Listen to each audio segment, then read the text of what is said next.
By the time I was 16, 17, I was having schizophrenic episodes, stealing cars, chasing lassies, selling drugs. I'm getting a bit emotional now. I'm doing all this stuff, bad stuff, the stuff I can't really mention.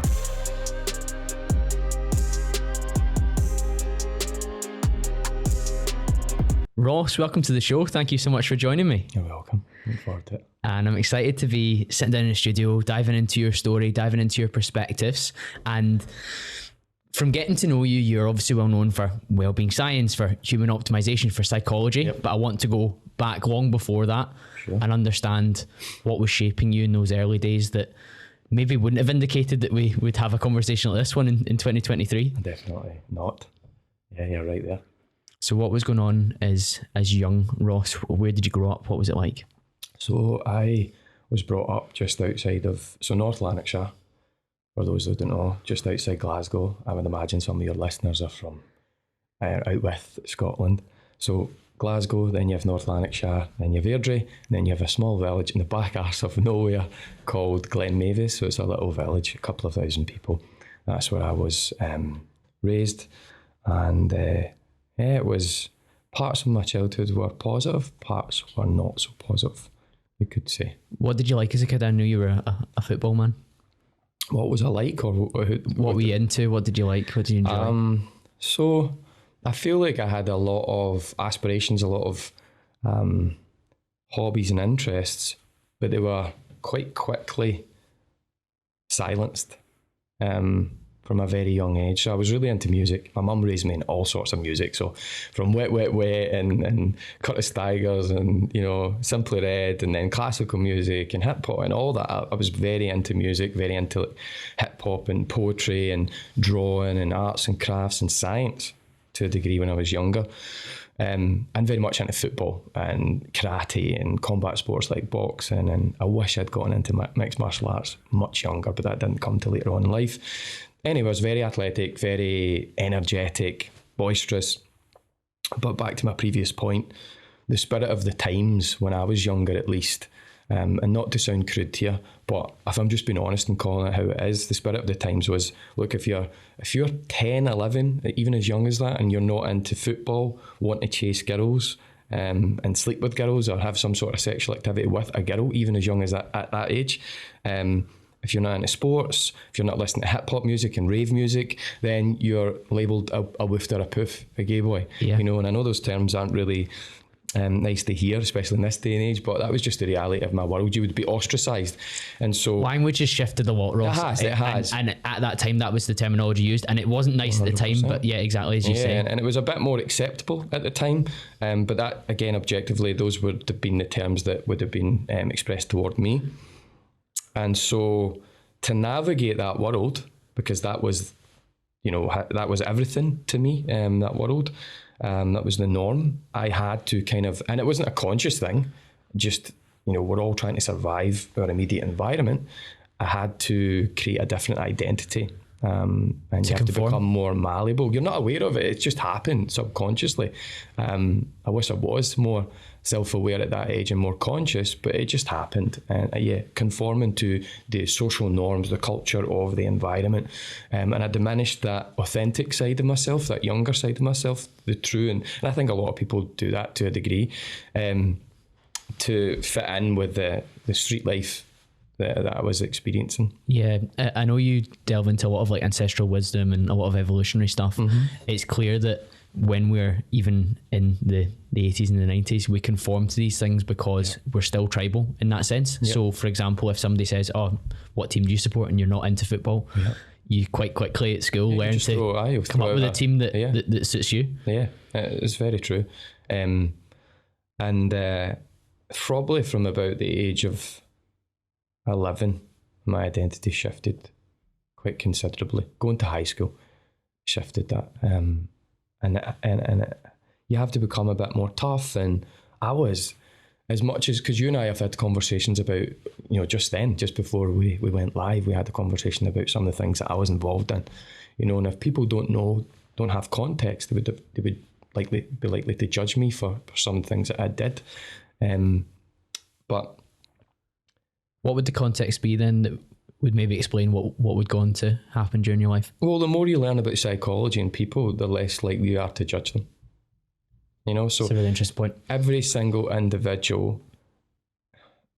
So in life, in our younger life, unless you are very fortunate to be surrounded by, I'm really interested to see how my little girl is going to grow up, because I've a 2-year-old.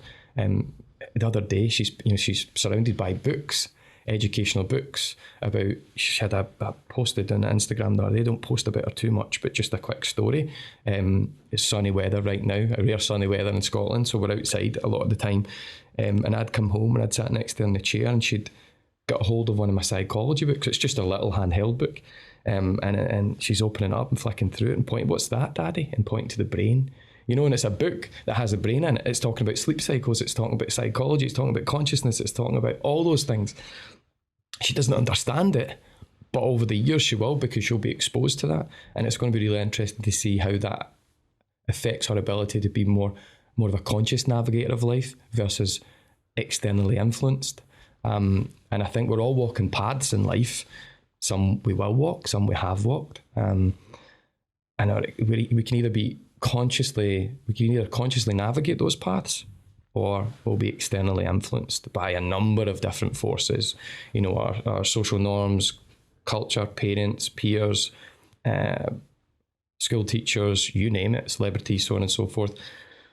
And that's what was happening to me. I was being externally influenced versus being able to consciously craft my life, and it became very problematic. And again, come back to that point, you know, given the context,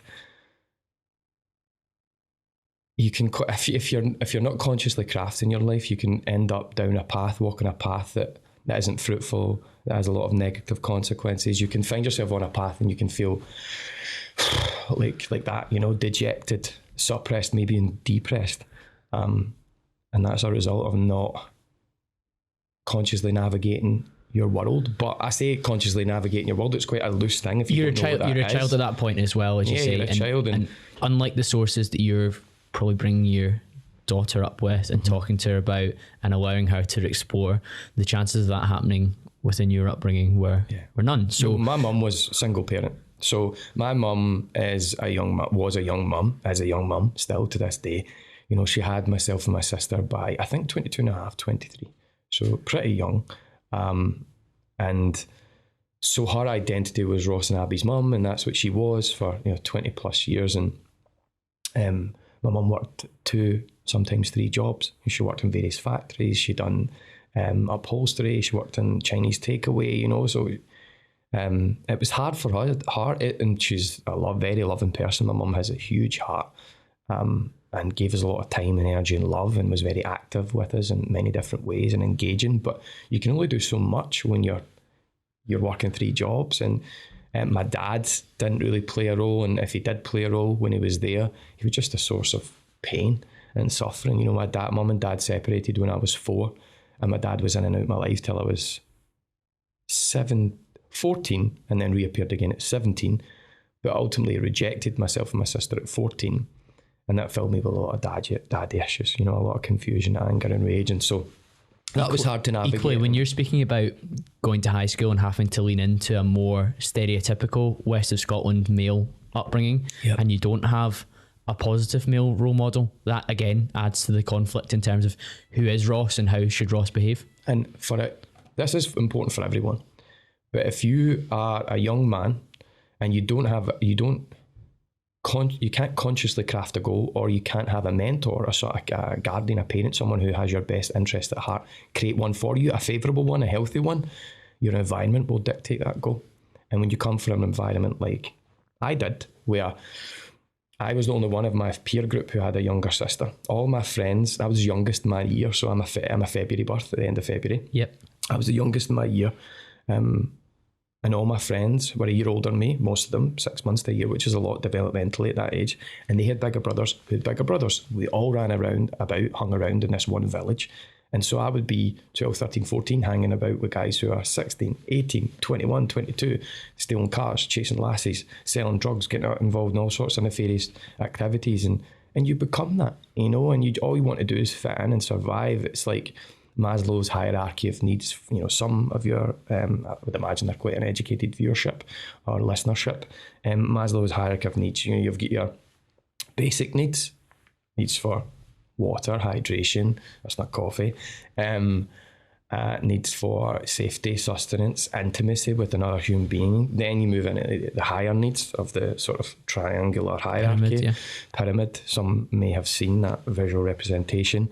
And then it's your need to belong, to feel part of something, to immerse yourself in a group, mastery over a craft. When I was growing up, I was tapping into Maslow's hierarchy of needs, those higher needs. I was fulfilling some of those things. It's just, I wasn't doing it consciously, and I was doing it in a very unhealthy way that was leading to unfavourable ends, if that makes sense. What were some of the areas that you were mastering then in terms of crafts? So definitely drugs. I fell into selling drugs. Both the selling and taking of drugs enabled me to fulfill some of Maslow's hierarchy of needs. And let me explain that. So how did I start to it? So my uncle, can you remember the TV programme Shameless?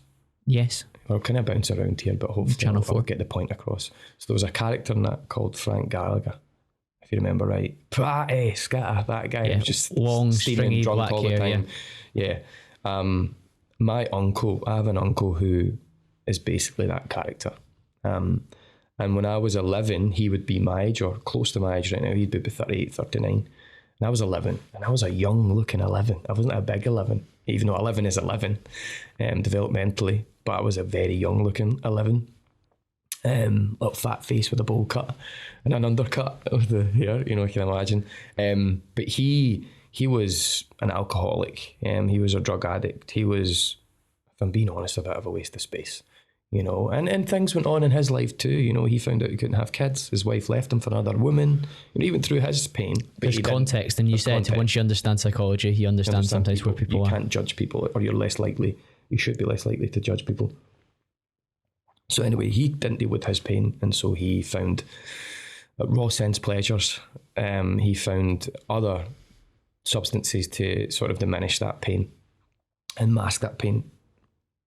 Not in the to prevent him from confronting that pain, if that makes sense. Escapism, exactly. You see it every day in society, even now. People on a far less level, people who hate their job will escape with hours of Netflix and TikTok at night. Exactly. Fast food. And everyone has different vices, and usually a cacophony, a plethora of different ones compounded.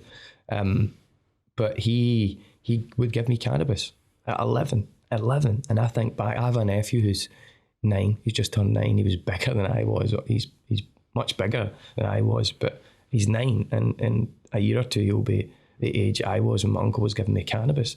You know, and by the time I was 13, I was a frequent user of cannabis.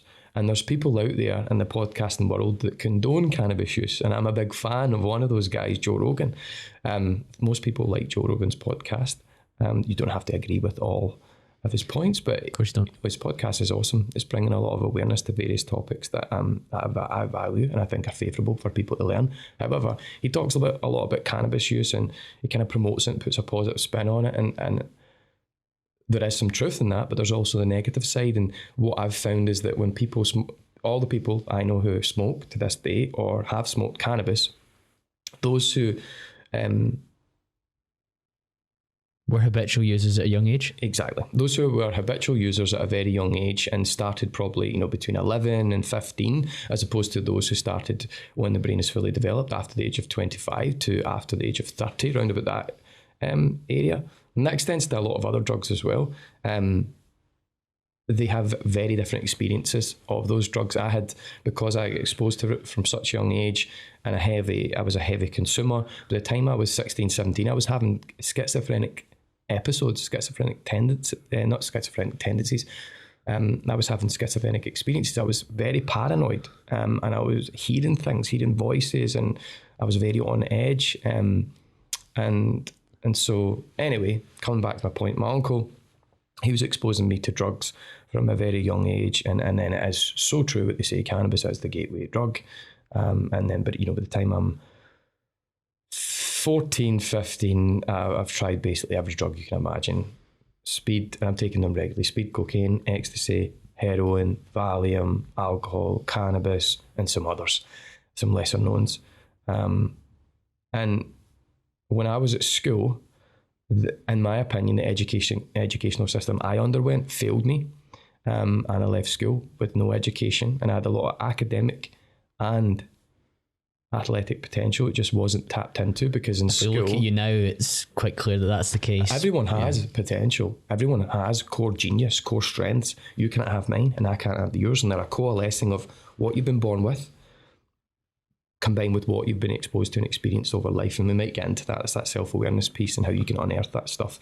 And when you do, it becomes your strength. And when you do, it's easier to say no to the raw sense pleasures that we were talking about, the drugs, the alcohol, the gaming, or the overuse of gaming, and all sorts of things like that. Because gaming's not necessarily bad, so I don't want to give it a negative label. But in your younger years, in your teens, you're heavily exposed to things that are putting you down a path that are very unlikely to end happily. Yeah, exactly. And come back to that point of the Maslow's hierarchy of needs. You asked me, can't remember how you put it. What were you crafting? Because you mentioned the kind of second stage was you start to dial into different areas to show your competence, to show your capabilities, and you were involved in drugs. The educational system I underwent failed me. I had a lot of athletic and academic potential, but in school, at least the school life that I experienced, was if you learn this information, if you can learn this information, encode it and recall it at a particular time in a particular way, the way that we like and we prefer, you'll get the tick and you'll get the grades. And that whole approach just didn't work with my psychology at the time. And so you're labelled the bad boy, the joker, you're put out the class, and you're left to fend for yourself to a degree. And I was on a behaviours card, drugs card, doggers card, which have odd connotations now, but a truancy card. So I was on all those cards. I was just hyper, and I had misguided energy, and they were taking me out of PE,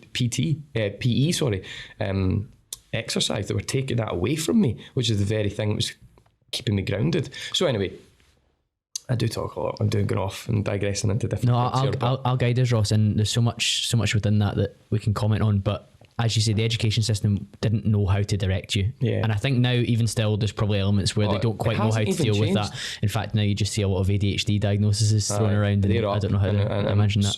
As are many other psychological disorders on the up, increasing by hundreds of percent, in some cases thousands of percent, which is frightening.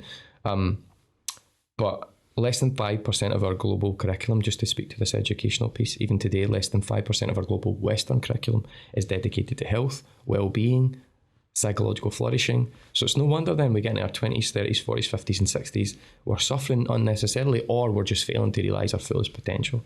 And that was my experience. So I left school, I bounced around from unfulfilling job to unfulfilling job. Some I liked, some I didn't like, but I enjoyed aspects of working in the construction game because there was camaraderie and a social element. I'm a very social person. And I tried many different jobs. But ultimately couldn't find my place.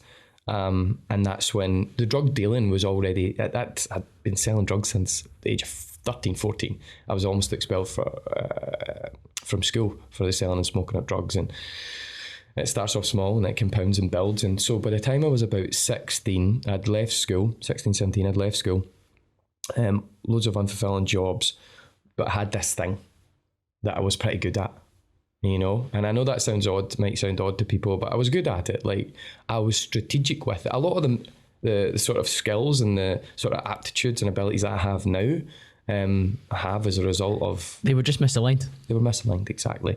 Like, I was very particular with the product.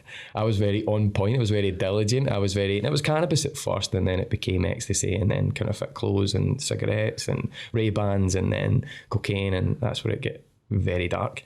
So I got good at it. I built a network. And again, you're not thinking really about these sorts of concepts at the time, networking and entrepreneurial tendencies and so on and so forth. And it became... There was two ways. So I said it aligned with this Maslow's hierarchy of needs.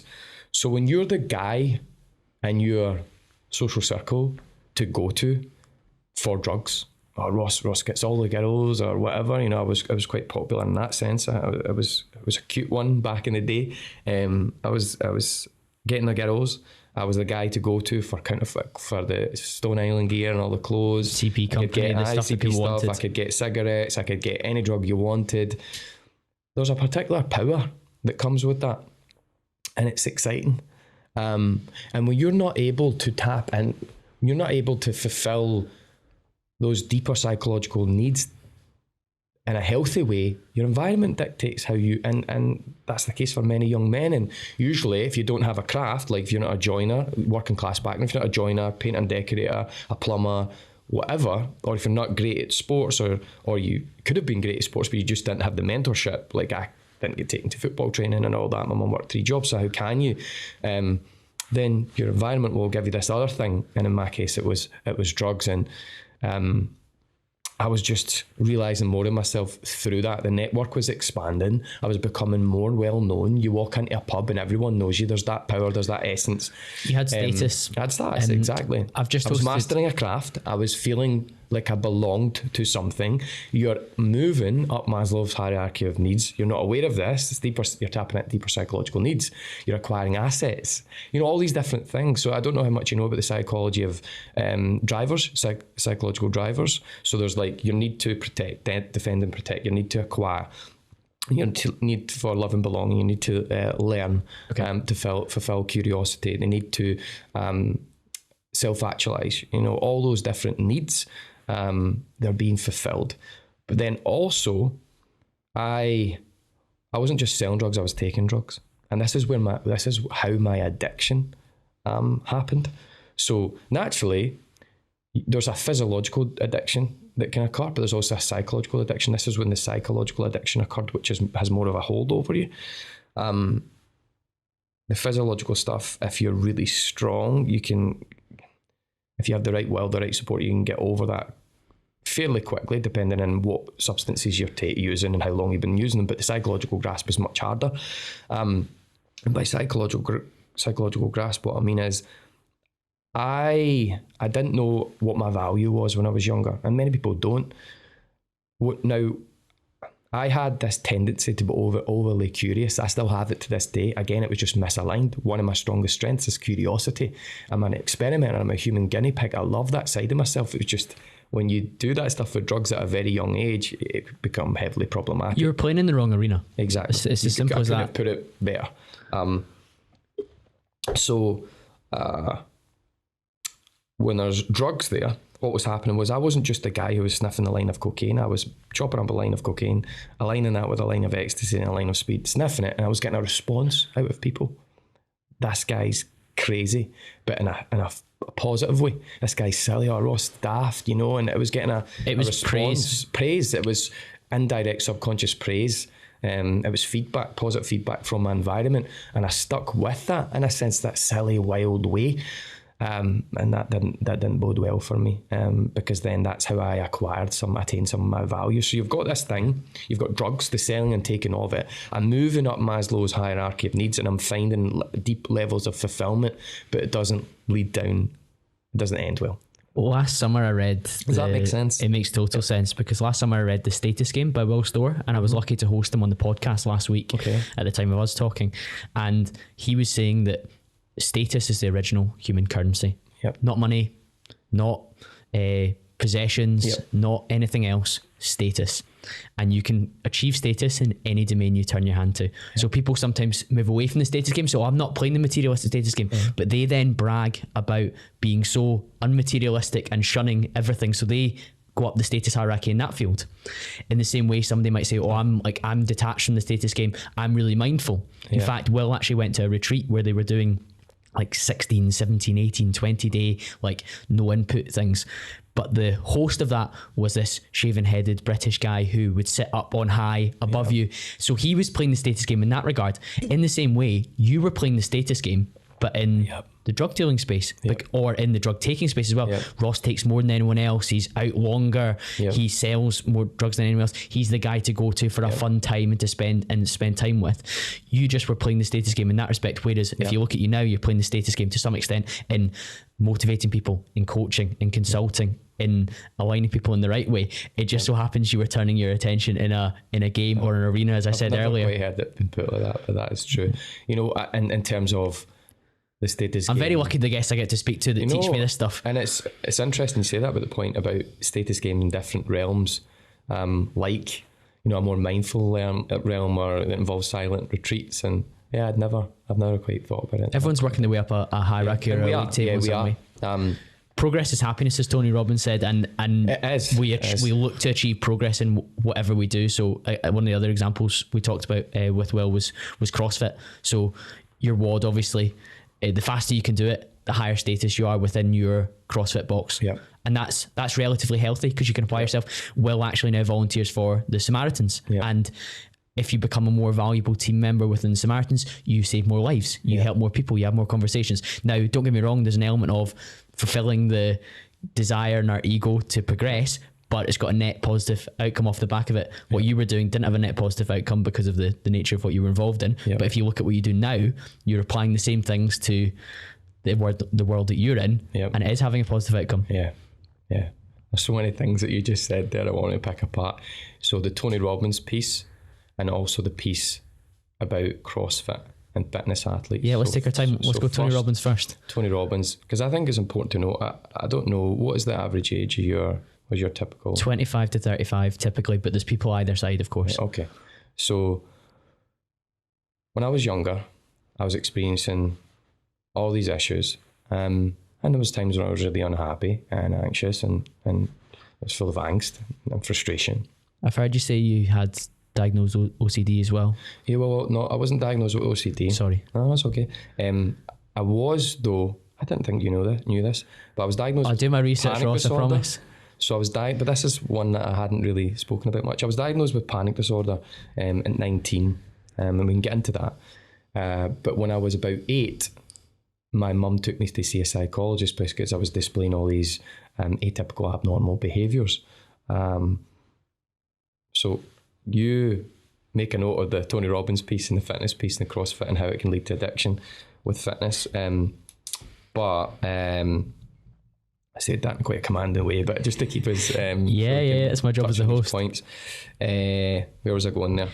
You were displaying atypical behaviours. I think I've heard you speak about this OCD. before. You were like OCD. Cleaning your football boots during games and stuff like that. I didn't realise we'd spoken about that. So when I was, again, I mentioned earlier on that my father had left and he was in and out of my life for a period of time, but the most traumatic period was between the ages of 4 and 8. Now, that's when I started, well, probably more like 7 or 8, I started displaying all these atypical behaviours. So, for example, you mentioned football boots. I'd be out playing football and say halfway through a match, I'd run in and I'd say, "Oh, Mum, can you give me a sponge? I need to clean my football boots." And then I'd go out and play the other half and I'd come in and clean my football boots, stuff like that.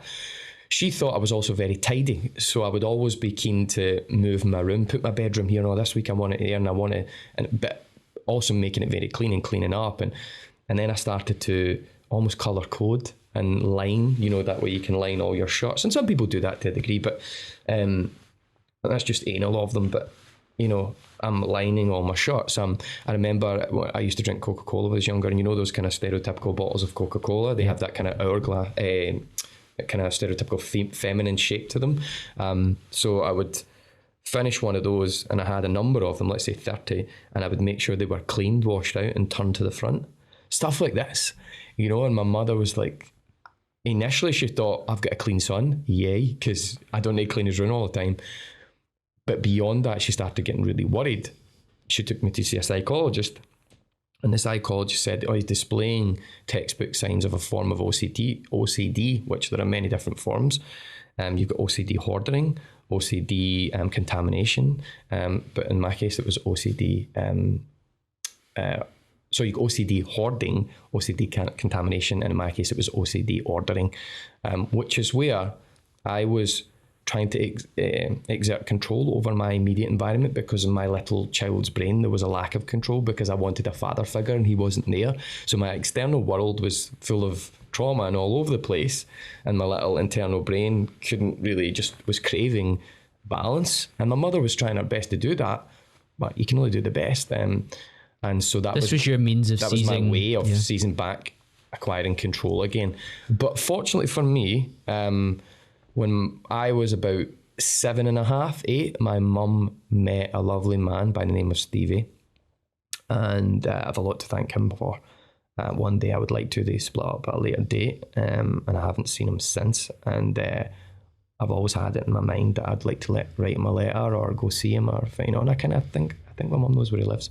Anyway, from the age of 7.5, 8, Stevie entered my world, and he had a son. So there was me, my mum, my little sister, Stevie, and his son. And it became, there was a bit of resistance at the start from me, but it became the family, that perfect family. You know, they say in sociology 2.4, you know, nuclear family, perfect ideal family. I had that, and I had that father figure that I'd always longed for. And so that stuff was still going on with my dad to a degree, but I was able to develop this relationship with Stevie, and it was a really healthy one. And so those issues naturally subsided.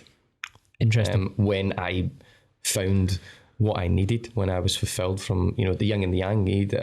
People, I think a lot of single mothers, my mother included, will say, you know, you can get by on your own, and single fathers too, but let's be honest, in this world, it's typically... It's about 80%, yeah. It's probably even more, you know, the females ending up with the children after a breakup.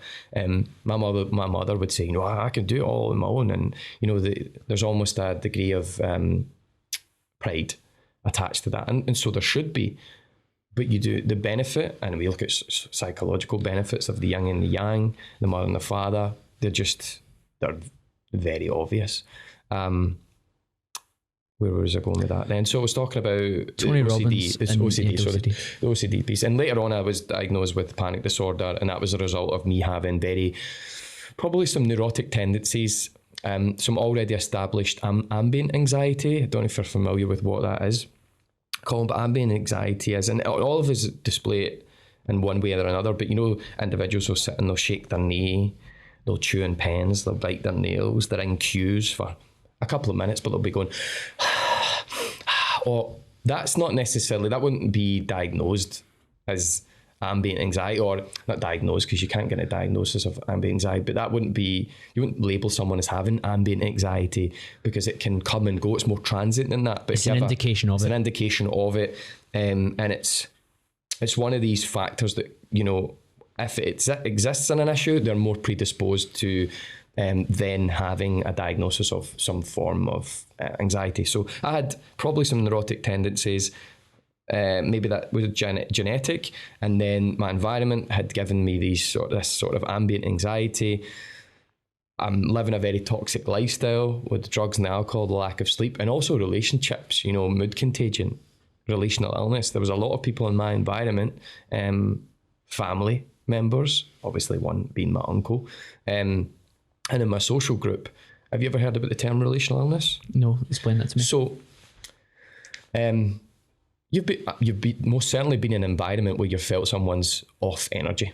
You felt uncomfortable, whether it be an aggressive energy or an uncomfortable, agitated energy within yourself because you just don't. They're very somebody feels temperamental. Off, yeah. You've felt an emotional state, or someone's down, not down temperamentally, just in that moment, because all humans have moments of feeling down. But if someone's in your immediate environment and they're always down, grey, down in the dumps, sad, that has a negative effect on you. You can handle it for small bouts because you would empathise, but if it's all the time, it's too heavy. Now, the reason you experience that, you feel those emotions, is actually very helpful. Again, this comes back to evolutionary psychology. So relational illness, mood contagion, keep those concepts at the top of your head. We have in our brains a group, many different neurons, but we have a grouping of neurons called mirror neurons. What is a mirror? If I shine a mirror, if I hold a mirror up, I see my reflection back. You see the reflection. It reflects something back to you. So mirror neurons can't tell the difference between what's real and imagined. And they help you wear the emotions of your external environment. Now, consciously, like if you're in the cinema, like my other half, can't watch scary movies. Genuinely just can't watch scary movies because our mirror neurons are perceiving that reality of the scary movie unfolding. The Boogeyman is the new one that's out. I saw an advert for it. Like, I'm so into them. Saw an advert for it, scaring people all across the nation, you know. And she couldn't watch that because her mirror neurons can't tell the difference between what's real and imagined, and are making her wear that emotion. Now, consciously you could, but you can't switch off that evolutionary part of yourself that's readying you to deal with the environment. Makes sense? So when you are walking down the street, for example, let's say you're in the West End, you're in Byres Road, and someone across the street it's a lovely day and you're in a positive state, but someone across the street in your periphery is acting atypically, abnormally. Maybe it's a drunk, or someone who's abusing drugs, or someone who's, you know, a football lout or whatever, and they're loud and they're lady, and that noise is increasing, that volume's increasing, and you're picking it up. You start to wear the emotion that's relevant to deal with that. That's a form of emotional intelligence also, because you can entrain it. So that's the job of the mirror neurons. Now, when you are in an environment where someone's acting nasty, aggressive, when they're sad, when they're down, if I started, let's say we weren't recording right now, and you and I are like best mates, bestos, and I divulge something really emotional, I'm getting upset, and I'm talking to you, your mirror neurons are matching that. They're helping you wear that emotion so that you can deal with me in an empathetic manner. You can, you know, create a warm environment. Makes sense? That extends to people. Relational illness. So relational illness is a concept, a phenomenon that occurs when you're in an environment of negative people, or people who are displaying typically thought of negative emotions too often. Again, we've got to give humans a break. We're humans, we have bad days and good days, but too often, and it has a negative effect on you.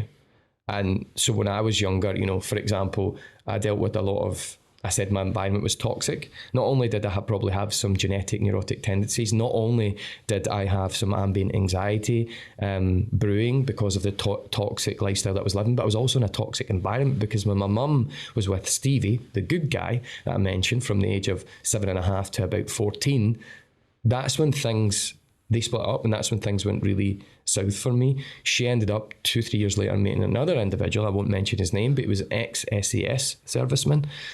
He had PTSD issues. He was an alcoholic. He probably wouldn't have thought of himself as an alcoholic, but he was, and he had a lot of family baggage, I'll say that. So they had the first year was okay, but then there's only enough room for one alpha. That's the way he was perceiving me in the household.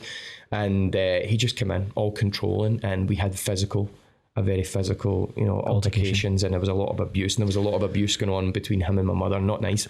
So you're in a household, you've got anxious tendencies, neurotic tendencies, you're living a very toxic lifestyle.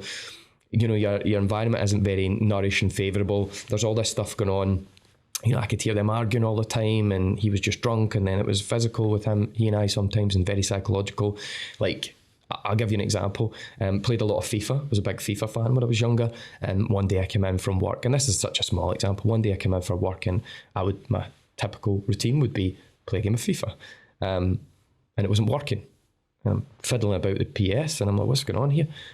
Take the disc out to clean it, and I notice a big scratch through the FIFA game. And he didn't admit it. But my mother and I knew that, you know, because we'd had an argument a day or two previous, and stuff like that was happening a lot, you know. He'd get you were going to say something? That's what leads to you having panic disorder. That's what leads to me having the ambient anxiety. What caused the panic disorder, I believe, was a combination of an unenriched environment, triggering probably a tendency to be neurotic, the drugs, the relationships, the relational illness, mood contagion, just always been in an anxious state. When you sell drugs, it can become you need to slap people about for money. Like, just call it how it is.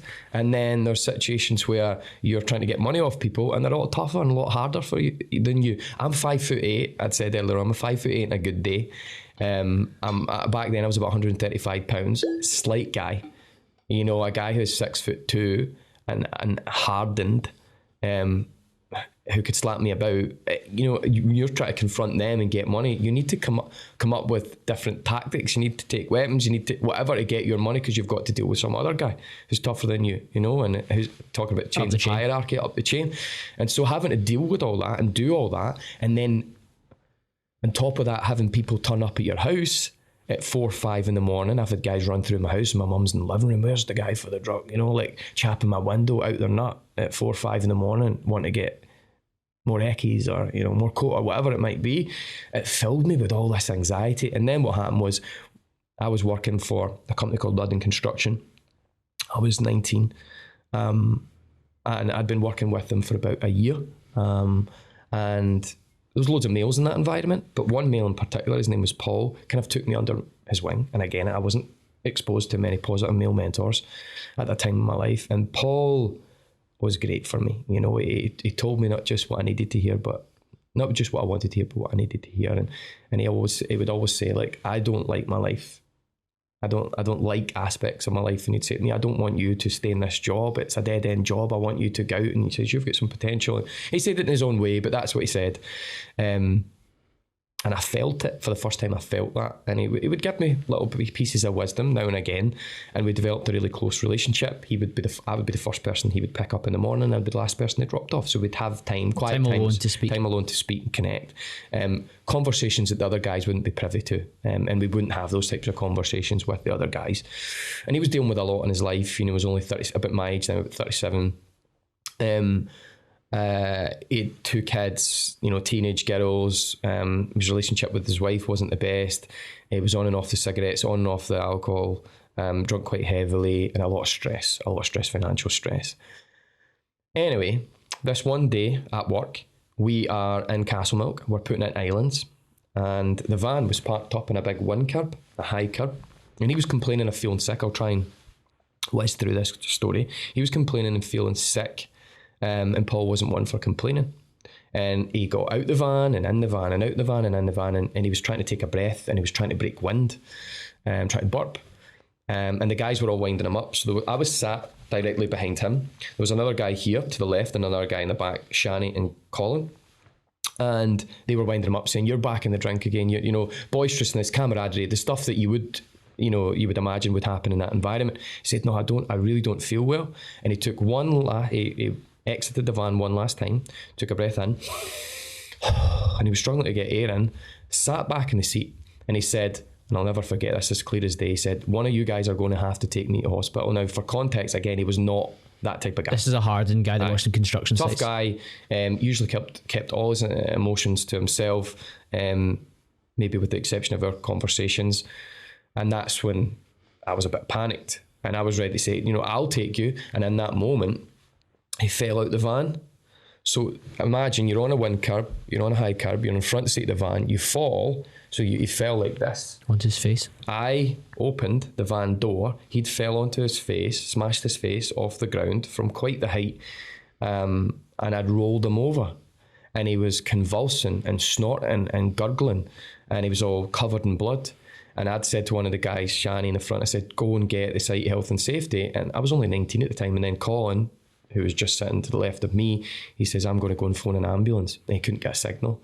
So there I am, 19, sitting, you know, hovering over this guy who, let's be honest, I have a connection with, who's snorting and gurgling. I don't know what's going on. He's covered in blood. I'm trying to wipe his face. I get some of the high-vis jackets for the back of the van. I prop up his head. And I'm trying to get a rise out of him. You know, he's a Celtic fan at that time. I was a Rangers fan. Not huge into football anymore, but you know that camaraderie that exists between, even though there's a lot of hate, there can be camaraderie between the two sides. And I was saying stuff to him, you know, like, come on, yeah, you can imagine some of the stuff I was saying normally to him. get a response. It would get a rise out of him. And he just wasn't responding. And then he stopped breathing. And I was alone. And I didn't... You only see this sort of thing happen in the movies, you know. How do you resuscitate someone? I'd never gone on a first aid course. I didn't have a clue. So I'm wiping his face, and I try to perform mouth to mouth, and I'm trying to do as best I can. And it was all just, this happened so fast. Then the ambulance came, they took him away. The site health and safety said, pack up your tools, guys, go home. You've dealt with a lot today. We go home. I get into the house, I explained to my mum what had happened. She said, that's a lot, son. Go take a shower. Just take a minute. As I came out of the bathroom, my mum's putting the phone down, and she told me that he'd died there at the scene with me. So I think he was 36 or 37 at the time, took a major heart attack. And that triggered me. That triggered the panic disorder in me. Started having panic attacks. I'd already had a handful of panic attacks, but those were the result of cannabis and drugs and so on and so forth, and those underlying anxious tendencies and that ambient anxiety. This was a real trigger for me. Paul, I started developing these odd habits. So he would eat Rice Krispies for his breakfast and an apple. Even though apples are healthy, I stopped eating apples. And I stayed Oh, you awake. associated that with... I just subconsciously it started happening. I started becoming a bit of a recluse. I would go out with my friends, so we'd go off in Queen Street and we'd start to alight from the train. I'd take one step off and I'd have a panic attack. And I couldn't tell my friends because I thought I was an alien. I thought there was something really wrong with me. I thought my heart was broken. Not in a romantic sense. I thought there was something structurally wrong. I was convinced there was something structurally wrong. In the same way he had a heart attack, I'm going to have one as well. Yeah, exactly. And so it got to the point where, and this was really confusing for me, the panic attacks were coming, and I don't know if you've ever had one or experienced the rumblings of one. They're actually quite common, but panic disorder is the most acute form of anxiety out there. And it feels as though you're dying of a heart attack. Now, it can present itself in different ways. It can be very mental. It can be very physical. It can be both. But there's this impending sense of doom, that you fear that you're going to die or something really bad is going to happen. And that was happening multiple times a day for me. So they started putting me on medication. The medication was only growing and growing and growing. And the only place I felt safe, and this is where it became really confusing, given the sort of identity that I'd created, or the persona that I'd created, the only place I felt safe at that time was crying in my mother's arms. It's an extremely vulnerable thing when you're a drug dealer and you've created that hardened mentality or persona. Crying in my mother's arms, or strapped up to a heart monitor in the back of an ambulance on the way to the hospital, because the doctors had authority, and if they told me you're okay, I believed them. So it was all in my head, but it wasn't. If this was a trigger point for your panic attacks and creating this disorder, what were the turning points for you to move towards the man that I get to sit and talk to today? So it was a coalescing of a number of things. That was the reality. I lived life for about a year and a half, 2 years. Medication's been increased, and my mum being woke up at 4 and 5 in the morning by this, boy, but really a man, but very vulnerable, childlike behaviour, very scared. She got very sick of that. Obviously, my mum loves me, and she took me down to the doctor rather than me going and just getting given medication, because I'm just very accepting of the medication at that time, because it's just taking away all these horrible symptoms. My mum said, "My son is in a bad state. You need to refer him to a psychologist." Now, you ask the question, how do we get to this guy today? This was the start of it. I go to see a psychologist. So I'd been on medication for a number of years. I go to see a psychologist. Her name was Rona. I spend 8 weeks with her, and already I feel significantly better. And what she was teaching me, I didn't really know at the time till after the fact. What she was teaching me was psychology 101, the basics of cognitive psychology, behavioral psychology, mindfulness, meditative practices. She was teaching me self-awareness, looking back at my life. More effective you are, the more effective you are. The deeper you go, I will say now, the deeper you go, the more you know, and the more you know, the quicker and further you can grow. So we were having these discussions, and I was leaving the room feeling elated, feeling better, feeling competent that I could confidently deal with this with a calm confidence. But also there was a healthy obsession and interest in psychology in the mind. So I would go home, old school dial-up internet, and I'd start to learn about psychology. And I'd done that for months and months and months. And then there came a time, and I was in a very toxic relationship at that time with a girl who, to be honest, I loved dearly. She's a great girl. And I don't think that poorly of her, but she was wrapped up in this family that were not too great either. At least our mother and our father. And I won't say too much about them, but there was a lot of stuff going on. There was drugs, there was, between our mother and our father, there was drugs, there was swinging, there was abuse. Our dad had been abused. He was addicted to speed and whatnot, and he was abusing the daughter. She ended up developing bulimia because at first I thought this was funny, but she would walk into the room, he'd be like, beep, beep, beep, wide load reversing. And that takes, after a while, when someone's saying that, especially a father, it takes a place. Given everything else that's going on in the environment, exactly. That's the tipping point. So this toxic relationship, and I think that, deep down inside, she's a good girl. She was just a product of her environment and didn't have a very nourishing family life. So she was bulimic, she was addicted to drugs. I was about 20, by this point I'm about 22. I'm still having these issues with anxiety, but they're not as bad anymore. I'm really interested in psychology. I'm still I'm exiting the drug game, which is really hard. And by this point I was just doing like cigarettes and the fake Ray-Bans and, maybe some of the counterfeit clothes and a bit of weed here and a bit of weed there. But I'm easing my way out. She was constantly trying to pull me back in. And there was this tension between us, and we were breaking up and getting back together, breaking up and getting back together, and we broke up. And normally we would get back together, but she slept with someone, got pregnant, and that was heartbreaking. There was a lot of tears, a lot of emotional outbursts in the shower, but it was what I needed at that time. Then I enrolled in a social sciences course at college. Now, for most people, university is quite a given path. But no one in my family had ever been to college, never mind university. And it was not the normal done thing in my And you hadn't really finished school in the way that you would expect it to. And I'm pretty dyslexic as well. So I don't have an academic background. I'm pretty dyslexic. I have these self-limiting thoughts in my head. Why should I be studying the likes of psychology and philosophy? Which was, those disciplines were part of the course that I'd applied to. So that's when it all changed for me. So it was a combination of experiencing Rona, the psychologist, and spending 8 weeks with her. That was a catalyst for me to explore psychology. Then going to college, that's when I met my 3 Mr. Miyagis, Del, Stevie and Robert. Now, to the untrained eye, they're just college lecturers, but to me, they were so much more. They encouraged me, for example, to start an after-hours group talking about psychology. They encouraged me to stand up in front of 200 people and talk about issues with addiction and mental illness. That was really hard at the time because I was still on medication, albeit small amounts.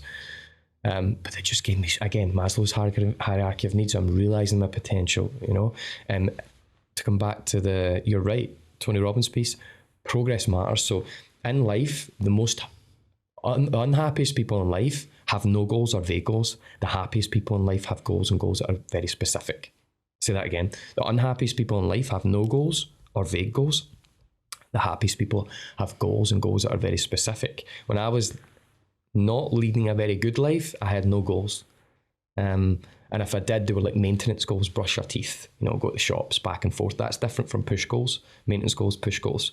Push goals demand more of you, and they help you realise run the after hours class, pass this course. Yep. Become competent in psychology. 100%. Stand up and speak in front of people and be heavily out your comfort zone.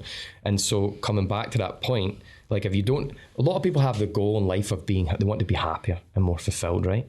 Now, come back to that concept, unhappy people have no goals or vague goals. So if you want to be happy, but if you don't have a goal, you're not even in the game, you can't realise that progress. As you said, if there's no progress in our life, there's no happiness, which is so true, by the way. So if you don't have a goal, you're not in the game. If you have a vague goal, it looks like this. I want to be happier, so therefore to be happier, I'm going to be happier. Where's the path to walk to realise the progress to achieve the fulfillment? However, the happiest people have goals. I want to be happier, but goals are specific. I want to be happier, so therefore to be happier, I'm going to go a 20-minute solo walk every day. I'm going to read a chapter of a book. I'm going to enroll in this course. It's actionable, it's specific, and it's a path to walk to realise the progress and thus then the fulfillment. You've got boxes to tick, things to give you a positive feedback loop, and then ultimately if you do those things over a concerted period with a level of consistency and excellence, you're going to lead to a new place and a new identity, which we're getting to see a lot of the byproducts of now. And I said earlier on that maintenance goals push goals are required to expand you, and maintenance goals, I said, brushing your teeth and making your bed and tidying your house, don't really give you a good feeling. That's not necessarily true, because they can make you feel quite productive. But if you're dealing with let's say a fleeting or ephemeral depression or a major depression or some sort of low mood issue, those can be really beneficial. You don't just jump to the push goal. You start with small your entry point goals. Yeah, yep. I completely agree. You learn to walk before you can run. Exactly. Sometimes we can then be in a state in life where we're all about push goals, and then certain things kick off and we need to go back to the basics again, where we don't feel like we want to get out of bed. We've achieved a certain degree of status, and then for some reason, some chess pieces are moved around, and you have to go back to the basics again, those maintenance goals. So what techniques did you employ to go from, and I read this from your YouTube channel, from a life of drugs, crime and poor health to one of growth, happiness and abundance? What were the techniques? I can't believe that YouTube channel even exists. I started that ages ago and I don't even pay attention. So there's some stuff on there, but it doesn't get much I've watched attention. A few of them. I've got questions, don't worry. I crack on. So what methodologies, practices and routines did I implement to help me go on that path of growth? You've spoken before, it's like it's been like a 10-year journey. Yeah. Like you're 37 now, yep. You've gone beyond that. You're radically different in terms of how you speak, how you articulate yourself, the activities you take part in, your ability to bring others with you as well. Like one of my favourite kind of quotes and concepts is a rising tide raises all ships. I would view you very much now as somebody that is trying to be that rising tide to bring those ships with him. Yeah, 100%. What were the techniques to move you from A to B? Or Z, whatever. There's so many. So I'll just touch on some that come to mind. Let's do it. I got really into mental training. Now, I wouldn't have thought of it as mental training at that time. Over the years, now naturally I have a business now, so I've been thinking about, I've been doing this for 10, 12, 13 years. So the level of knowledge and wisdom has advanced and has evolved, and I'm now able, and I speak on stage, and I've been doing that for the last 7 or 8 years. So I'm now able to articulate these concepts. But at the time I was getting into mental training in various different ways. So mental training, physical training, they have a lot of parallels. But if I ask the question, so let's say this is a keynote and there's 1,000 people in the audience, and I ask the question, who in here does some form of regular daily physical training? You know, whether it be CrossFit, you know, running, sprinting, mixed martial arts, badminton, tennis, whatever, even speed walking or walking, that counts too, and tending to your house. 90+% of people put their hand up. Now, if I ask the follow-up question, who in here does some form of regular daily mental training, you're lucky if 2 to 5% put their hand up. And most people don't even know what it means to mentally train, which is a big part of the problem. But the thing is, and that comes back to less than 5% of our global Western curriculum is dedicated to health, well-being, psychology, and a flourishing. So that's the problem. And also, it's quite easy to judge people and say, why is this person not doing that? Why are they not realising more of themselves? Why are they not on a path of progress? Especially young men, because they get into a lot of issues, especially those from environments like myself. People, there's that saying, you are your only obstacle. That's true and not true. So if you have the relevant information that enables you to advance in a given path, yes, then you're your only obstacle. When the mind encounters the necessary information to advance in a given path, it can never return to its original dimensions. Then you become ignorant. But when you don't have the relevant information, when you're not aware, then you're not your only obstacle. That's when I empathize. And so I empathize with a lot of people because maybe they haven't, people make changes in their lives for one or two reasons, inspiration or desperation. I'm trying to change it so that people become more inspired to engage in progress, positive changes in their lives. But unfortunately, a lot of people have to experience a lot of pain to be the driving factor, that activation energy to do something positive with their lives. That was the case for me. A lot of unnecessary suffering. Suffering is good, pain is good, because it can help you grow, but unnecessary suffering is unnecessary, it's problematic. So mental training, there's a lot of parallels between mental training and physical training. I'm simplifying here, but if you want to get strong, you lift heavy stuff. If you want to become more flexible, you get down, you do your work on your stretches and your mobility. And if you want to build your endurance, you run at pace over distance, right? There's certain physical activities that you can engage with that create corresponding positive physical ends. It's the same with mental training. It's just that people don't have as much awareness of the certain practices and, routines, methodologies to create those corresponding mental benefits. If that makes sense. So more happiness, more fulfillment, more pride, more joy, more love, more gratitude, more greater resilience, mental toughness, all those things. And so I got heavily into mental training. And it's like the more you explore atypical psychology, evolutionary psychology, developmental psychology, NLP, cognitive psychology, conceptual and historical issues within, there's so many different forms. The more you can learn about those topics, not just theoretically, but immerse. So I always say I studied it academically and I lived it experientially. Become the experimenter. Embrace your inner Einstein. Throw on your metaphorical lab coat and goggles and dive in. That's the best way to learn. Not just theoretically, but experientially. You probably felt like you had nothing to lose from experimenting either. Exactly. And I was enjoying it because, again, one of my unique strengths, one of my core strengths is insatiable curiosity. So mental training. And once you start to explore these different forms of mental training, so mental training is like the umbrella term, then you get forms of mental training, their associated practices, and then the beneficial mental outcomes. Make sense? So high level overview, umbrella term, mental training, forms of mental training, associated practices and the benefits attached to those practices. When you experience those forms of mental training and associated practices, it's almost like you're given keys to rooms in your house that you never knew existed. And it changed your whole worldview and your whole perspective.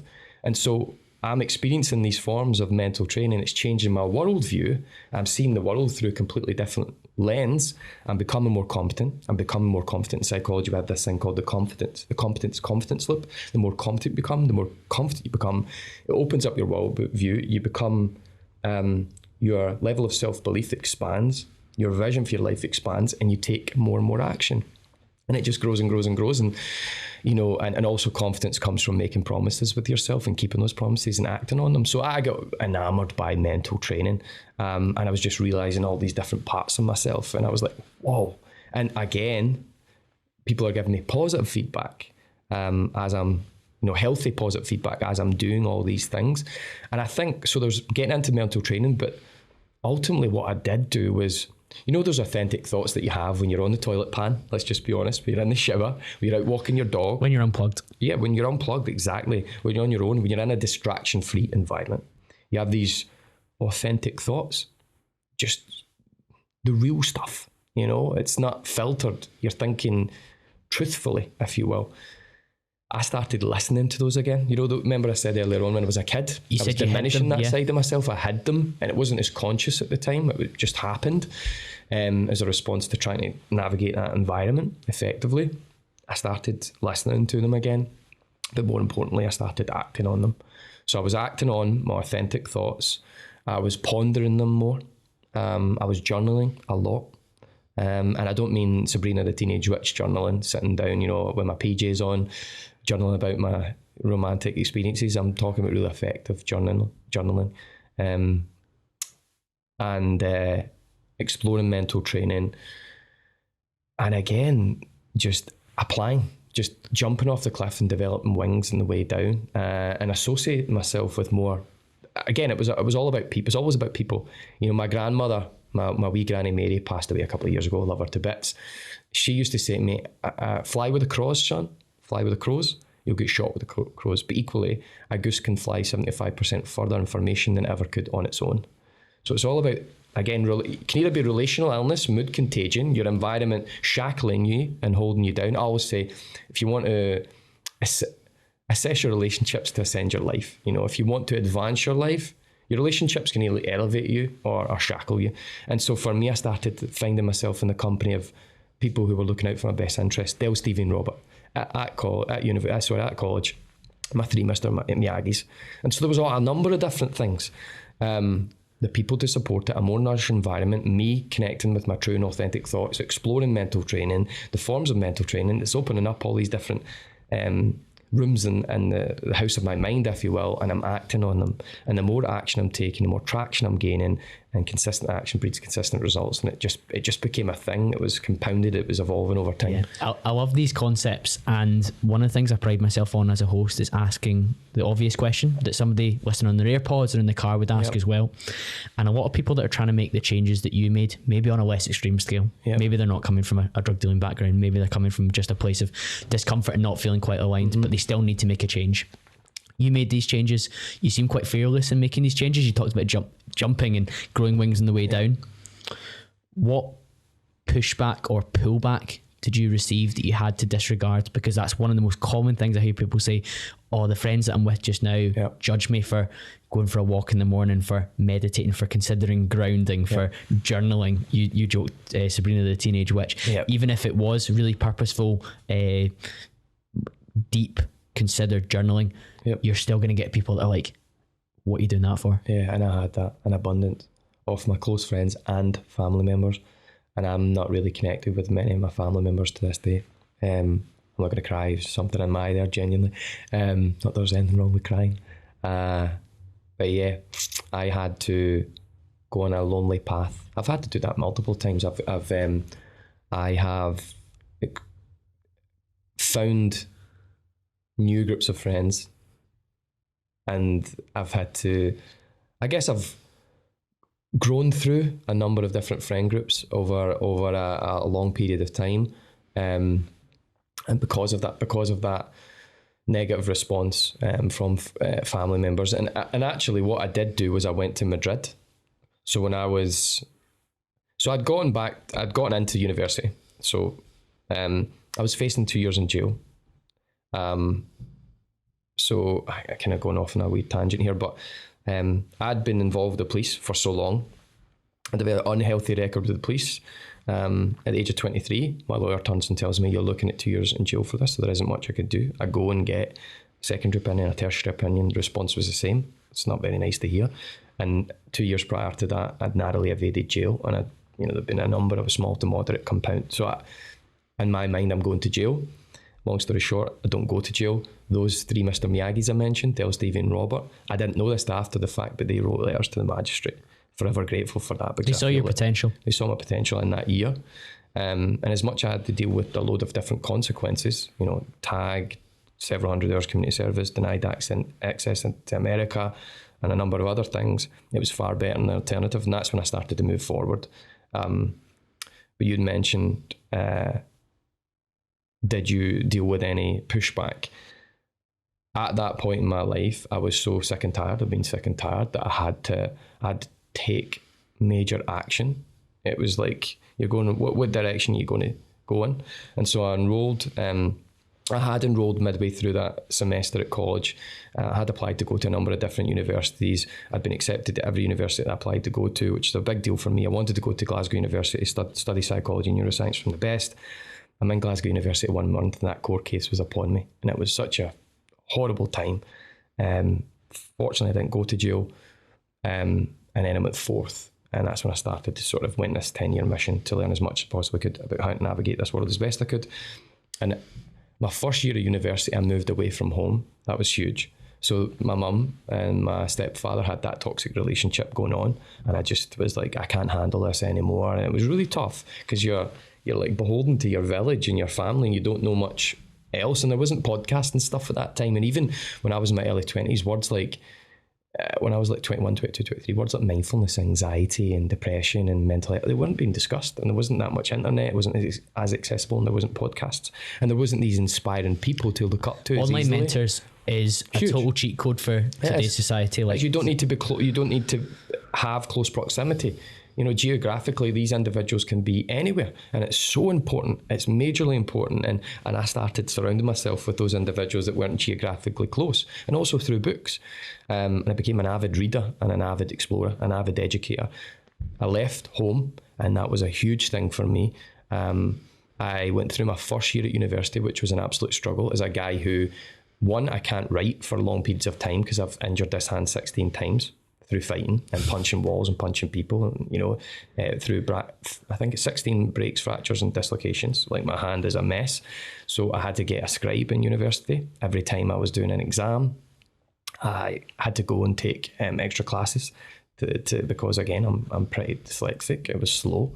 I didn't have that strong academic background. Even though I had a year in college, it wasn't enough. It's not the same as doing your higher English and what else, and feeling like you're transfer some of the things that you've learned from the past. You can't just recall immediately what you did. So when I went to university, it was hard because just so happened that the 3 friends that I met, who were my friends throughout the whole of my university career, if you will, Martin, Jennifer and Vanessa, they were like the top 1% in the year by the end of our education. So they got distinctions, and they were getting A1s all the time, and I was we were all walking up to get our papers, or whether it be our labs or critical analysis or whatever, and I would be getting D's, D1s, D2s, C1s, C3, and they'd all be getting like A1, A2, A3. So it was quite demoralizing. I had to fight through a lot of negative emotions, pull myself away from that environment. I didn't associate with any of my friends. Occasionally I would dip in and out. Birthdays and things like that. I know birthdays, the odd party, whatnot, but I've just found myself not being psychologically stimulated anymore by their silly discussions. There's a time for silliness, and that's what I grow. Talking about earlier on, I mentioned the concept of assess your relationships to ascend your life. There's 3 different types of people in this world. There's your growth friends, maintenance friends, and the energy vampires, the Debbie Downers, the corruptive Carols. Those that sport their blame throwers that shackle you. When I was dealing with, and I can give you a brief definition if you like of what each is, when I was living that unfruitful life, that bad life, a negative life, I didn't even have any growth friends. So for me, a growth friend is someone who you can tell them anything about your world and they won't judge you. You know, about your mental state, your sexuality, your goals, your aspirations. You can talk, you can philosophize about life in an unfiltered way. You can just share what's in your mind, just express that. They'll tell you not just what you want to hear, but what you need to hear. You can join them, you can enjoy them in that kind of gregarious, silly way. So you can go and have a party with them, you can go on holiday with them, you can joke and you can act as men, you can act immature with them. But also you can talk about business and you can talk about relationships. And they want the best for you. They don't, you know, they're not, when you realize some success, they're not somehow trying to like tarnish that. You know, so that's like a growth. They come from a place of abundance. Yeah. There's plenty of room at the top. Let's go. Exactly. And that's the rising tide lifts all ships. That's like a kind of brief definition of a growth friend. Maintenance friends are more like, you know, family members and people you see at christenings and weddings and work parties. It might be a workmate who you don't love, but you don't dislike. You don't mind spending a bit of time with them. You send them birthday cards, texts now and again. It's like a maintenance friend. And this isn't as concrete. People can be, I could have been, there's times when you yourself can be the toxic individual, which is actually, there's benefit reflecting on that. Am I the toxic individual? And again, earlier on, I mentioned that people, you know, we're people and there's, you know, we just deal with real shit and we have highs and lows. Yep. So you could be a toxic person for a week and then you could come out of that and you could go back to that growth sort of friend status, if you will. So it's not as linear, it's not as black and white, but it's good to have those categories. Anyway, I think everyone should do a sort of a relational analysis, because I did that back then. It was very sobering. It was very uncomfortable, because in actual fact, most of my family, I would have put them in that sort of toxic status, and I didn't have any growth friends. And so I went to university. Then I spent time in Madrid, and that was good and not good for me, because I went over there and I was still like, let's say 20% of that old ego, that old persona, and I thought I was going over there to, I don't know how much I can say about this. I thought I was going over there to just, let's say one of my good friends is his family member who I knew, had beers with. He said, look, I knew he was doing something kind of illegitimate over there, but he said, look, come over, work in my office, do some paperwork for me. I'll give you X amount of euros per week and I'll give you a place to stay. And you can go and you can, you know, fill your boots, run around Madrid, explore, learn Spanish, gain some sunshine, and just take some time away from that world. And that sounded great, super appealing. But what happened was the complete antithesis of what I thought, and I get pulled into this very dark world. And again, just I don't know how much I can say. Yeah. Don't know much I can say about that. There was drugs involved. There was crack involved. There was, you know, these guys were trying to get me. You know, they were throwing prostitutes at me. There was high level stuff going on. It was the stuff that you were trying to get away from. And more nefarious things. Like illegal. Not quite drugs, but worse than that. Yeah, like, let's go from there. Let's just say something like that. And I got caught up in that world. And at the time, I was dating, you know, Faye, who I'm with now. I've been with her for 10 years, and I didn't have seamless access to her. And she was like one of my lifeline, one of my only growth friends at that time. And I was still in community service. I was still on tag. No, I wasn't tag. But I was still doing community service. So I had to be, you know, kept. I kept honest. On the straight and narrow. On the straight and narrow. And I would just pull back into this world again. And I'll get to my point here. I couldn't have direct access to her. I didn't have I had this crappy phone. It was really hard to get like a signal. I was living in this apartment. It was a crappy apartment. I had to go to a Locatoria, which is like a little internet cafe, and the internet was crappy. And they were pulling me into that world more and more. And I was just had some conversations with her, and I found myself in a bad way. And there was this one instance where I realised this was a big turning point for me. So I was walking down the street one day. It was 7:00 in the evening. It was really warm in Madrid. There was no breeze. I just finished work, let's just call it that.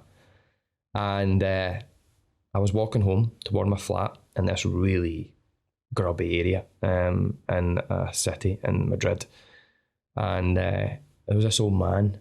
I call him like the Filipino man because I can't remember his name.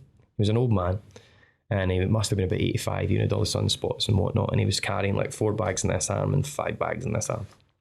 And I see him, and actually I just say, oh, can I help you? And I can speak a good deal of Spanish, but I couldn't back then. So I'm trying to say things like, ayuda, can I help you? Help. Ayuda is the word for help.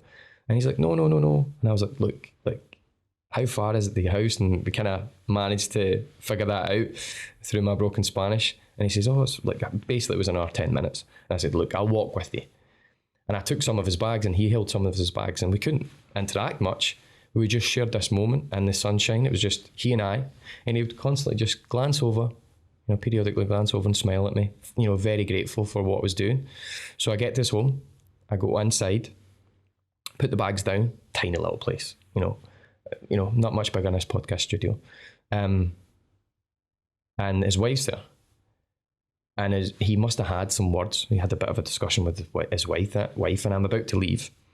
And his wife comes running out speaking broken Spanish, and she's holding my hands like, she's almost like really grateful and thankful for what I did. And she's kind of like a bit teary, thank you so much. And that's very lovely of you kind of thing. She keeps holding my hand, won't let go. She's like, come on in, like, let me give you some food.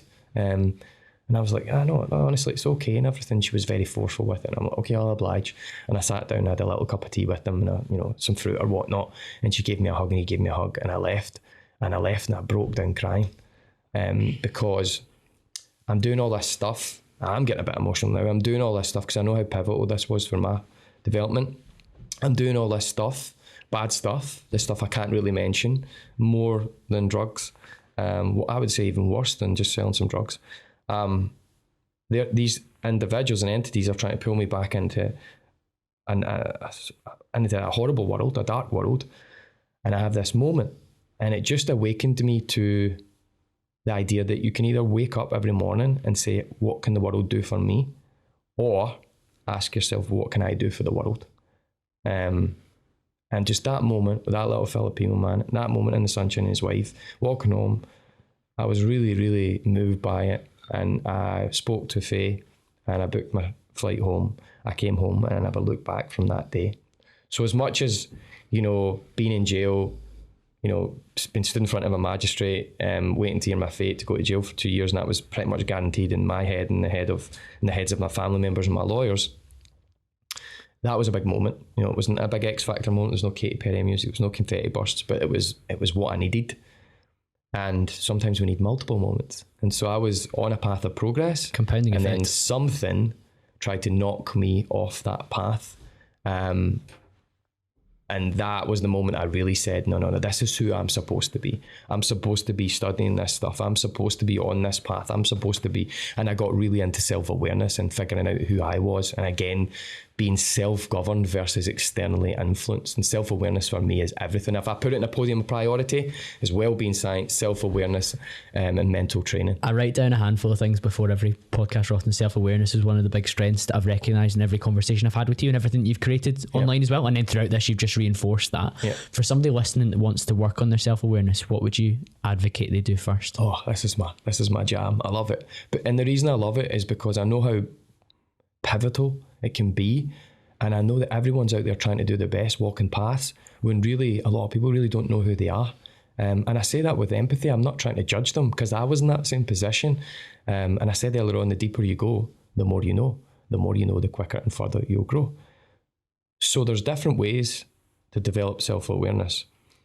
But when you ask someone what their strengths are, they often cite the bottom third of a CV, which is not true self-awareness. It's very shallow. So there are many ways of developing self-awareness. Thrusting yourself into new experiences is a good one. If you have that inclination to be like myself, jump off the cliff and develop wings on the way down. Thrusting yourself into new experiences, like go and travel, but not just doing that, having awareness of when you're doing those things. Do I like this? How when I'm in a particular situation, does this fill me up or don't I like it? That it's more of a yes, go and do something new, but have that awareness top of mind and be asking yourself questions. But I think the best way, probably the first way that I started to develop a keen sense of self-awareness was, one, just being open to your authentic thoughts. That's already getting you ahead of the majority of people. Creating more distraction-free time, degrees of separation from your phone. So, the first degree of separation is 30 minutes without your device. Either it's on the toilet pan, because we all take it, a lot of us do, we're on the toilet pan with our phones, going out for a workout without your phone, or going shopping, walk to Tesco or whatever the shop is that's closest to you, grab your bags, come back, get some headspace.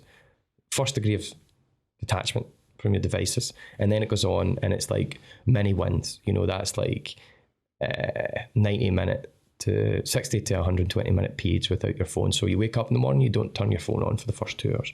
Then you're looking at half days, full days, 24-hour fasts, if you will, from not food, but your device, because a fast just is the abstinence of something, taking something out of your life. And then it's a week. And when you do a week, wow, that's a week without a device. And during those periods, your self-awareness, you're able to delve more into your true self without any input, without any reactive.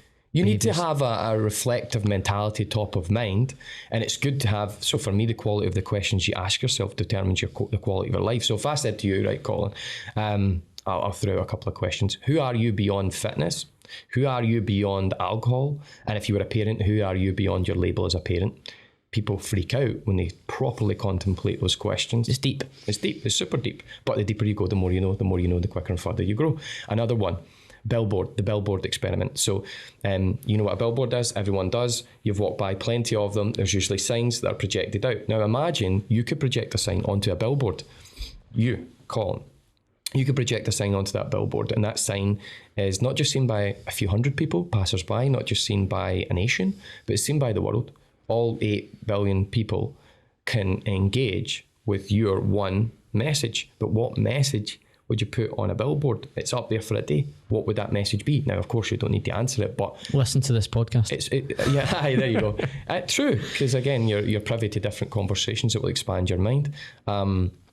But if you ponder that question, everyone would have a different response and something different they would put in the billboard. And if it's the only thing, it's their like dying message, the thing that they choose to share with the world, that has a degree of importance. It carries weight. Again, and then we all want, if you look at the different forms of happiness in life, there's the fleeting stuff, the wee pug dogs, shopping sprees, the drugs, the alcohol, a glass of fine wine, a vanilla ice cream. I'm not judging those things as right and wrong, but that's how most people are attaining that's how most people attain pleasure. The majority of their happiness. They're fulfilling their happiness cup, if you will. But then there's these other forms of happiness. There's the engaged life and the meaningful life. Now, to live a meaningful life, you have to find something that's meaningful too. You have to find something that's purposeful. You ask yourself a question, what would I put in that billboard to share it with 8 billion people? It might take you time to get an answer, but that's a clue to how you should be navigating your life. And again, so for me, self-awareness, you ask yourself the right questions, quality questions. I could rattle out loads. Quality questions determines your quality of life. It gives you, if you ask yourself questions you've never asked before, you're going to get responses you've never had. And for me, that's data to dig into. That's fodder for forward momentum, knowledge for navigation. And then it's then when you've got those insights, create insight statements and action statements and start acting on them. And your whole world will change. But let me give someone sitting at home listening something more practical. So this is something that really had a great effect. We've got time? Yeah, of course we do. Okay, so take a sip. And I would never have known this if I didn't study psychology. I mention it, and this has parallels with happiness too. So again, when you ask someone what their strengths are, they often cite the bottom third of a CV. Now, I've tried so many different psychometric tests, so many. Big Ocean, Myers-Briggs, Isaac's 16-factor personality test, and many, many more. But there's one test that has had a profound effect on me. I've done the test 3 times a year. I do the test 3 times a year, every year, for 11 years now. And the same 5 to 7 traits are presented, or strengths are presented time and time again. Now, if I said to you, you can't have my strengths and I can't have yours, that's true and not true. Let me explain. So this test that you can do is called Authentic Happiness Signature Strengths Test. Authentic Happiness Signatures Strengths Test, or VIA, Signature Strengths Test. That means virtues in action. It comes from positive psychology. So there's psychology, there's loads of forms of psychology. For the last 300 years, psychology has been predominantly a disease model. It's been focused on how do we take people from a negative place back to baseline. It's reactionary rather than proactive. And they forget about the beyond piece. So psychologically, how do we get people from a bad place back to an okay place? We're good at that. But positive psychology says, hold my beer. I want to help people go from baseline, beyond baseline. That's what I'm all about. That whole trajectory from a negative place back to baseline, but beyond. +3, +9, +99. Anyway, positive psychology does loads of cool stuff. But one thing it's concerned with is, how do we live a fulfilling and happy life? Now, again, 3 types of happiness. One type of happiness is living the engaged life. Another is living a meaningful life. There's a formula. So to live the engaged life, it's knowing your highest strengths, your core virtues, your virtues in action, knowing your highest strengths and engaging with those daily. That's what I'm going to get into in just a second. Yeah. And then it's to live a meaningful life. It's knowing your highest strengths, engaging with those daily in service of something greater than you. So there's 3 forms of happiness.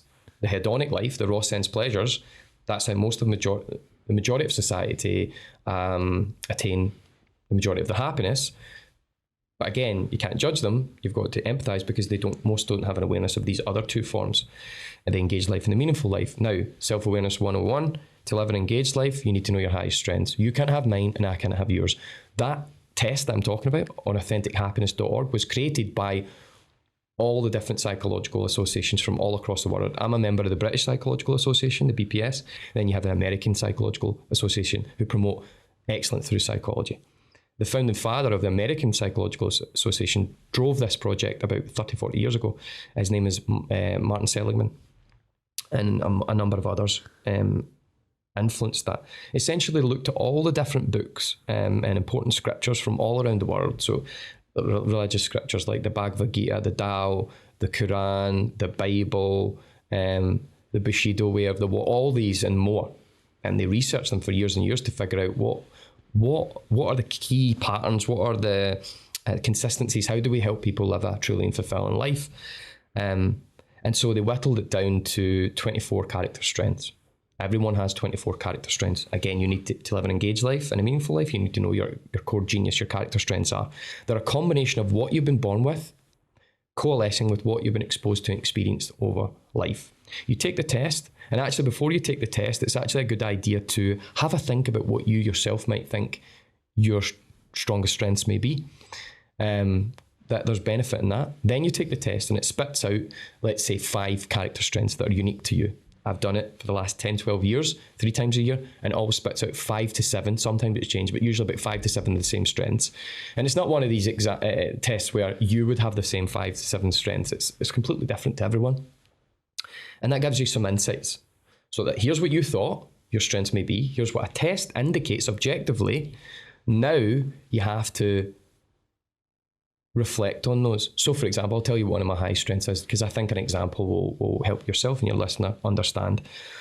So earlier on I said, you can have my high strengths and I can't have yours. That's true and not true. So one of my high strengths is social intelligence, a particular form of social intelligence. There's different, like imagine social intelligence as a quadrangle, right? There's different forms. One form of social intelligence is your ability to seamlessly engage relationships, right?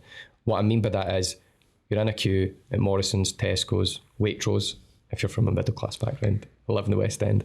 You're in that queue, and within 30 to 60 seconds, you've bumped into someone, you've exchanged names, you know that they've got kids, you know about their goals, their values, you know where they work, you exchange details. And for me, that happens without effort. It's not a habitual thing. It doesn't fill me with anxiety. It's intrinsic. Just, I'm in a flow-like state. It's natural to me. For some people, that's not. That's quite the opposite. For some people, they'll be very, very uncomfortable about that. That's what I mean by, you can have my strength and I can have yours. You could have that strength of social intelligence and be able to create seamless relationships with other people, but the key is in how you justify that. So come back to that justification piece. That's one of my justifications pieces, because I said your high strengths are what you've been born with, coalesced with, combined with what you've been exposed to and experienced. So when I was younger, I was born with a gregarious, warm nature. My grandmother would always, and again, there's signs, this is why it's important to be reflective, there's signs and data everywhere. My grandmother would always say, our Ross, this is very Scottish, but our Ross would speak to Tam the devil, meaning I'd speak to anyone. That's always been there for me. So there's a genetic personality aspect to this. 100%. But growing up, I was exposed to loads of people because my family's quite a big family. My mum was a single mother, so I have loads of aunties, not real aunties, but aunties. My dad's mother was one of 13. My mum's one of 4. So a lot of cousins, a lot of people. And my family are like a Scottish, Irish, Italian family. A lot of people in, very warm, very open. My grandmother was much like that. So I was exposed to loads of different people growing up, and loads of different people from different sects of society. I've been a topless butler, a stripper. I've tried loads of different jobs. I've been a fishmonger. I've been involved in sales. I've been an athlete. Now I rub noses with people like Michael Dell, the 37th richest man in the world, heavy name drop. And the reason I'm saying expressing that is because, again, gregarious nature, what you've been born with, the things you've been exposed to and experienced throughout life. Clear strengths. And it's subconscious. That's what I mean about, it's just natural to me. And so that's what I mean by I have that strength of social intelligence, the ability to seamlessly create relationships with people because I've navigated many different social domains. I've also been an addict. I've worked in the construction sites. I know how to deal with people and match them. And then it's like you tap into that, you can really utilize that. Again, to live an engaged life, you have to know your highest strengths, engage with them daily, and then when you apply them to something greater than you, you can have a lot of meaning in life. Does that make sense about how deep the justification piece goes? So your listeners will do the test. They'll get, an assortment of 5 to 7 strengths. Usually it's 5. They have a bit of think about prior to the test what their strengths may be. They do the test, so they get an objective indication. You start to think about their past life, almost like this is your life, going through, the key moments in their life. Could that be my strength? How do I operate in that situation? They carry that same awareness forward with them. Okay, so I thought this, the test says this, my past reflections think this. I'm going to carry this reflective nature forward with me. And when I find myself in situations where I'm in a flow state, where nothing's effortful, or I'm in an elated state, when I come out of that situation and I have a jolt of awareness, ask yourself, could that be my strength? How did I feel in that moment? And then you put all that together, and then you've got to also utilize other people. That's when the growth friends come in. So let's say you and I'd be happy to, even though we've had a number of different interactions, I could probably get some reads on you. Then you come back with that information, but you don't tell me, and you say, Ross, what would you think? Now you have an awareness, because I have an awareness of those strengths that could come out. What do you think 1 or 2 of my strengths could be?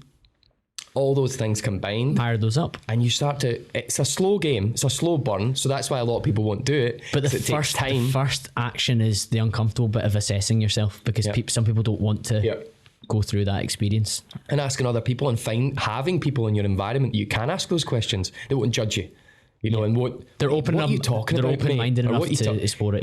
And that becomes harder as you get older, in your 30s, your 40s, your 50s and 60s, because people are set in their ways.